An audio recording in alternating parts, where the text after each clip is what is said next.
Hi, నా పేరు Durgarao. Present నేను విజయవాడ సిటీలో ఉంటున్నాను.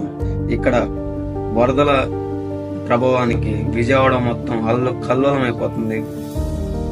ఇక్కడ ఉన్న చుట్టుపక్కల ప్రాంతాలు వాంబై కాలనీ, రాజరాజపేట, వైఎస్ఆర్ కాలనీ, ఇంకా చాలా చుట్టూ ఉన్న ప్రతి ఒక్క కాలనీ అనేది మునిగిపోయి ఫుడ్కి, నీళ్ళకి, ప్రతి దానికి ఇబ్బంది పడుతున్నారు. ప్లీజ్, మీలో దాతలు ఎవరైనా ఉంటే వీళ్ళకి సహాయం చేయడానికి ముందుకు రండి. మీ వల్ల అయిన సహాయం మా తోటి ప్రజలకి, మాకు చేయాలని కోరుకుంటున్నాం. ఇక్కడికి రెస్క్యూ టీమ్స్ వస్తేనే గానీ అనుకున్నంత రీతిలో సహాయం అయితే ఎవరికి దక్కట్లేదు. సరిగ్గా ఫుడ్ అనేది ఎవరికి డెలివరీ చేయలేకపోతున్నారు. పిల్లలతో ప్రెగ్నెన్స్ చాలా మంది చాలా రకాలుగా ఇబ్బంది పడుతున్నారు. ప్లీజ్, దయించి మీ వల్ల అయిన సహాయం చేస్తారని కోరుకుంటూ